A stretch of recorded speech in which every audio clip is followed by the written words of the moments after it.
नमस्कार, स्वागत है आपका। आज की वीडियो में हम आषाढ़ सोमवार व्रत की कथा का रसपान करेंगे। चैनल पर यदि आप नए आए हैं तो चैनल को सब्सक्राइब करें, वीडियो को लाइक और शेयर अवश्य करें। कथा के अनुसार एक नगर में 5 भाई और उनकी एक बहन रहती थी। पांचों भाइयों की शादी हो गई थी। बहन 5 वर्ष की उम्र से ही भगवान शिव की पूजा किया करती थी। वह सच्चे मन से शिव जी की श्रद्धा से आराधना करती और नित्य वह शिव जी का अभिषेक किया करती थी। परंतु यह सब बातें उसकी भाभियों को अच्छी नहीं लगती थी। वह रोज अपनी ननद को ताने देती और कहती कि पूरे दिन पूजा पाठ करती रहती है, कोई काम नहीं करती। अब पूजा पाठ कम कर और घर के काम भी किया कर। एक बार उसके भाई किसी काम से शहर चले गए। अब भाभियाँ अपनी ननद को सताने लगी। वह उसे पूजा भी नहीं करने देती और कहती कि जा जंगल से लकड़ी काट कर ले आ, लेकिन ना कुल्हाड़ी से काटना है और ना रस्सी से बांधना है। लड़की जंगल चली जाती है। लकड़ियाँ तो वह तोड़ के इकट्ठा कर लेती है, परंतु सोच में पड़ जाती है कि मैं लकड़ी को घर कैसे लेके जाऊँ। यह सोचकर वह रोने लगती है और उसी समय भगवान भोलेनाथ प्रकट होकर कहते हैं कि बेटी तुम क्यों रो रही हो। तब वह कहती है कि मैं लकड़ियों को घर कैसे ले जाऊं।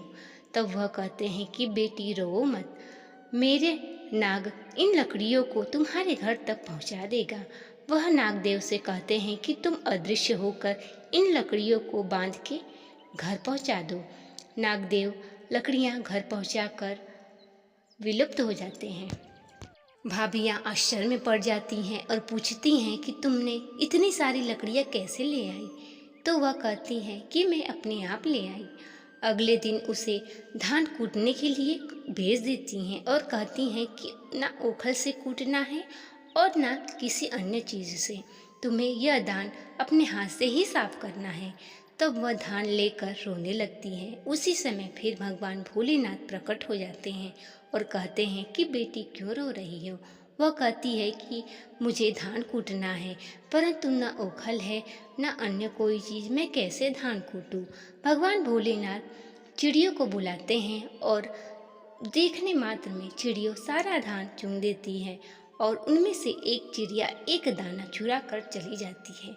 अब भाभियाँ पूछने लगती हैं कि चावल में से एक दाना गायब हो गया है, वह दाना जाके तू जल्दी ले आ, नहीं तो तेरी खैर नहीं। वह जाकर रोने लगती है। भगवान भोलेनाथ फिर प्रकट होकर पूछते हैं कि बेटी क्या हुआ। वह कहती है कि चावल में से एक दाना गायब है और भाभियाँ मुझे मारने लगेंगी। तब भोलेनाथ कहते हैं कि हे नाग देवता, जाके तुम उन चिड़ियों के पास से वह चावल का दाना ले आओ। नाग देवता चिड़ियों के पास जाते हैं और कहते हैं कि जिसने भी चावल का दाना चुराया है वह वापस कर दे, नहीं तो मैं तुम सबको खा जाऊंगा। उनमें से डरते हुए चिड़िया लाके दाना रख देती है। नाग देवता दाना लाकर भगवान भोलेनाथ को दे देते हैं। भोलेनाथ वह दाना लड़की को दे देते हैं। इसके बाद भी उसकी भाभियाँ उसे सताती रहती हैं और काला कंबल देती हैं। कहती हैं कि जब तक ये कंबल सफ़ेद न हो जाए इसे तुम धुलती रहना। वह कुएं के पास जाकर रोती रहती है। उसी समय उसके भाई नगर से वापस लौटते हैं और रोना सुनकर कहते हैं यह तो अपनी बहन की आवाज़ है। वह जाकर बहन के पास कहते हैं कि बहन तुम क्यों रो रही हो। तब वह अपनी भाभियों का सारा वृत्तांत अपने भाइयों से कहती है कि आपके जाने के बाद से भाभियाँ मुझे परेशान करती हैं और रोज सताती और भगवान भोलेनाथ की पूजा भी नहीं करने देती। भाइयाँ अपने बहन को लेकर जाते हैं और बाहर वे छिपा देते हैं और अंदर जाकर अपनी बहन को आवाज़ लगाने लगते हैं। भाभियाँ आती हैं और कहती हैं कि तुम्हारी बहन तो पूरे दिन पूजा करती है और इधर उधर भटकती फिरती है, घर का कोई काम नहीं करती। भाई अंदर जाकर अपनी बहन को आवाज़ लगाते हैं। बहन आकर सामने खड़ी हो जाती हैं।